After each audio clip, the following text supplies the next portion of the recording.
오래전에 제가 유럽으로 출장을 간 적이 있었습니다.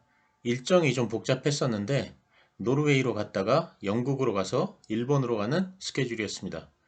영국에서 일본으로 가는 비행기 중에 버진 에어라고 있습니다.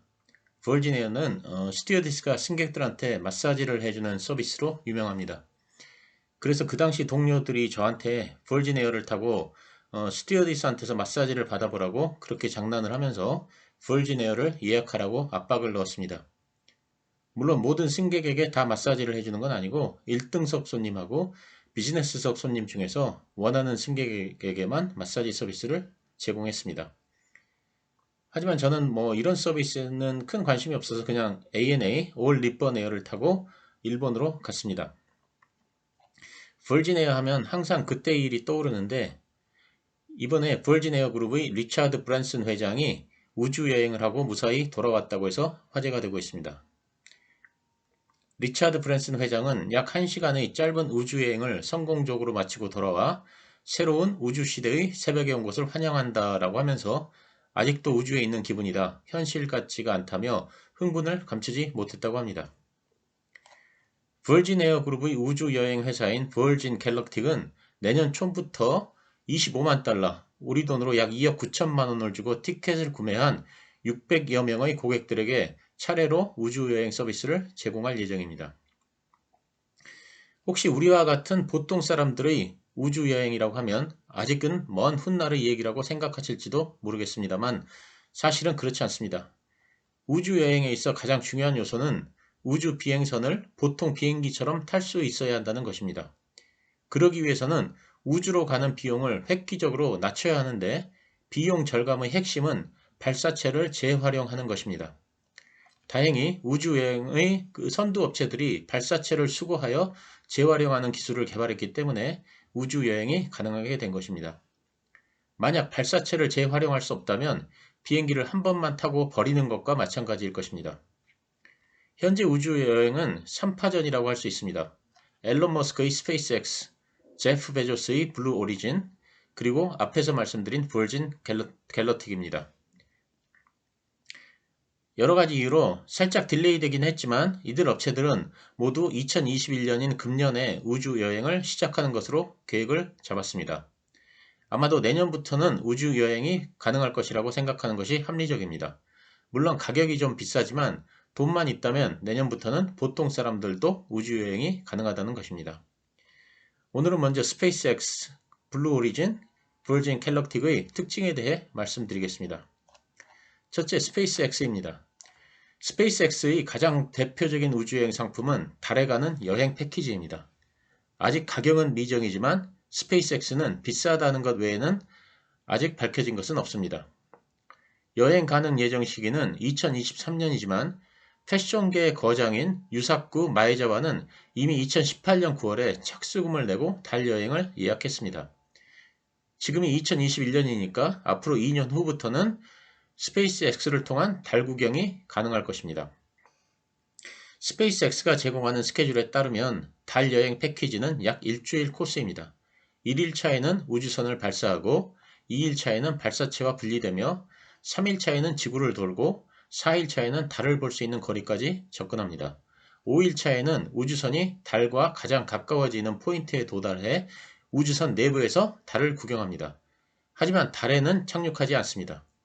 6일차에는 달 구경을 마치고 지구로 돌아오기 시작해 7일차에는 지구 궤도로 진입합니다. 8일차가 되면 지구에 안전하게 착륙하여 달 여행이 끝납니다. 하지만 스페이스X의 최종 목적지는 달이 아닙니다. 화성까지 가는 것을 목표로 합니다. 앨런 머스크는 화성으로 처음 비행한 이후 40년에서 100년 이내에 100만 명이 살 수 있는 자급자족적 도시를 화성에 건설하겠다고 선언했습니다. 하지만 화성까지 가는 구체적인 시기는 아직 발표되지 않았습니다. 스페이스X는 지구에서 화성까지 가는데 걸리는 시간을 6개월로 예상합니다. 아마도 저희 세대에서는 화성까지는 보기 힘들 것 같고 제 다음 세대 또는 그 다음 세대는 가능하리라 생각합니다. 둘째, 블루 오리진입니다.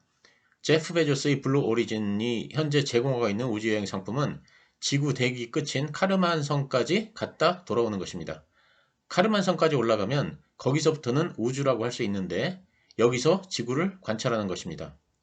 가격은 우리나라 돈으로 약 2억 4천만 원에서 3억 6천만 원 선이며 원래 계획은 2020년부터 우주여행을 시작하는 것이었으나 코로나19 등의 영향으로 좀 늦어지고 있습니다. 기술은 이미 완성된 상태이고 현재 관광객들을 우주선에 태우기 전에 몇 번 더 시험여행을 할 것으로 알려지고 있습니다. 블루 오리진은 2019년부터 우주여행 티켓을 판매하기 시작했습니다. 블루 오리진의 궁극적인 목표는 달 여행입니다. 하지만 스페이스X의 달 여행과는 성격이 좀 다릅니다. 스페이스X는 달에 착륙하지 않고 우주선 안에서 달을 구경하는 달 패키지 여행을 제공합니다. 반면에 블루 오리진은 달에 착륙한 후 며칠 동안을 달에서 지내는 것을 목표로 하고 있습니다.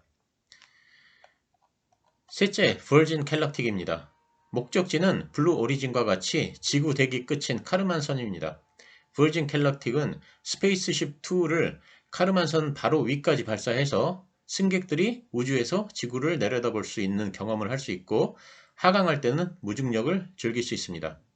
가격은 1인당 약 2억 9천만 원 정도이며 이미 버진 에어그룹의 리차드 브랜슨 회장이 우주여행을 막 마친 상태라 조만간 예약자를 대상으로 우주여행을 개시할 것입니다. 버진 갤럭틱의 우주선이 스페이스X나 블루 오리진의 우주선과 다른 점은 바로 비행기처럼 생겼다는 것입니다. 우주선의 모양뿐만 아니라 발사 공간도 지상이 아닙니다. 버진 갤럭틱은 화이트 나이트 2로 불리는 대형 수송기에 스페이스십 2를 실어 고도 15km까지 올라간 후 발사를 합니다. 하늘에서 우주로 비행선을 쏜다는 것이 특징입니다. 보시는 그림의 가장 왼쪽이 스페이스X의 우주선이고 가운데가 블루 오리진의 우주선입니다. 통상 우리가 그동안 봐왔던 우주선 모양입니다. 가장 오른쪽이 버진 갤럭틱의 우주선인데 오른쪽 위의 그림과 같이 비행기와 함께 붙어서 고도 15km까지 올라갑니다. 그 후 오른쪽 밑의 그림과 같이 우주선이 분리됩니다. 스페이스X나 블루 오리진과 달리 버진 갤럭틱은 미국 증시에 상장되어 있습니다. 버진 갤럭틱은 우주여행을 위한 우주선뿐만 아니라 음속 3배 속도로 날아가는 비행체도 만들고 있습니다. 우주여행은 앞으로는 큰 산업이 될 것입니다. 하지만 저는 우주산업 관련해서 주목을 해야 하는 분야는 우주여행 자체보다는 저궤도 위성망을 통해 전 세계에 초고속 인터넷을 제공하는 분야라고 생각합니다. 간단히 설명하자면 저궤도 위성망을 이용할 경우 산속이건 바다 위건 비행기 아니건 전 세계 어디서나 빠르고 쉽게 인터넷을 이용할 수 있고 또한 전 세계 어디를 가든 로밍을 할 필요가 없기 때문입니다. 이와 관련해서는 특히 스페이스X를 주목해야 합니다. 앨런 머스크는 때가 되면 스페이스X를 IPO 하겠다고 했지만 아직 언제가 될지는 모릅니다. 하지만 스페이스X라는 회사는 주식 투자자라면 꼭 기억해야 합니다. 그래서 주식시장에 상장을 하는 그 순간부터 꼭 관심을 가져야 하는 회사입니다. 스페이스X는 성장성이 어마무시하여 제2의 테슬라가 되거나 또는 테슬라를 능가할 가능성이 큰 주식입니다. 스페이스X를 꼭 기억하시기 바랍니다. 제가 스페이스X 관련해서는 조만간 따로 영상을 만들어 올릴 계획입니다. 우리나라 업체들은 이들 메이저 기업들로부터 정식으로 중소형 위성 제작 의뢰를 받지 못한 것으로 파악되고 있습니다. 하지만 향후 수요가 폭발적으로 늘어날 가능성이 크다는 점에서 중소형 위성 자체 제작 기술을 보유한 업체들에는 관심을 가져야 합니다. 위성 제작 관련 국내 업체는 단연 세트랙 I입니다. 인공위성 한 기를 쏘는데 막대한 비용이 들었던 과거에는 감히 인공위성을 소유한다는 것은 상상하기 힘들었습니다.